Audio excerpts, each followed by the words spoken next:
Okay, last question of this bit of the paper, of the 30-minute paper.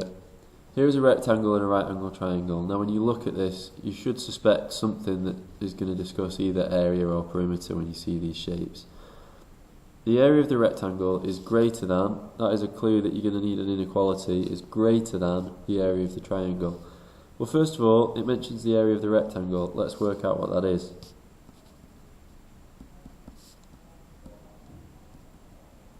So length times width, in this case 3x minus 2 times by x minus 1, and if you expand that properly, 3x squared minus 2x minus 3x plus 2 gives you 3x squared minus 5x plus 2. Okay, done.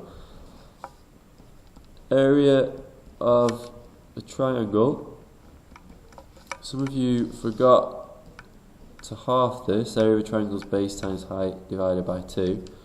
So it's 2x times by x over 2, which is 2x squared over 2, which is just x squared.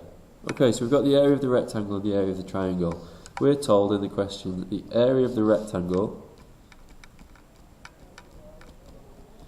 is greater than the area of the triangle. Okay, we've got a quadratic inequality. Find the set of possible values of x. All of this up here now is irrelevant. We've laid this out. We need to solve this inequality to find the possible values of x. Now if you're solving a quadratic equation or a quadratic inequality, one of the golden rules is to get one side to be 0, which we have achieved. And then whichever method you use, you could use the A, C and B method. To start off with, we're going to try and find our critical values. We're going to solve it like equal to 0, see what x equals. Some of you did that, got most of the marks, but then didn't finish it. Please remember, and I've said this a lot of times, if it's a quadratic inequality, you need a sketch in your answer. But for now, AC is 4 and B is minus 5. So two numbers that times to give me 4 and add to give me minus 5 would be minus 4 and minus 1. So I can write this out as 2x squared. I'll split this middle bit up, that's how the AC and B rule works. Minus 4x minus x plus 2.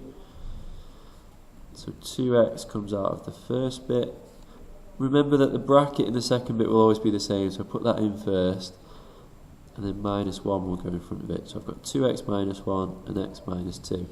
Now if that's equal to 0, you'd have either 2x minus 1 equals 0 or x minus 2 equals 0, which gives you x is a half or x is 2. Now that would be the answer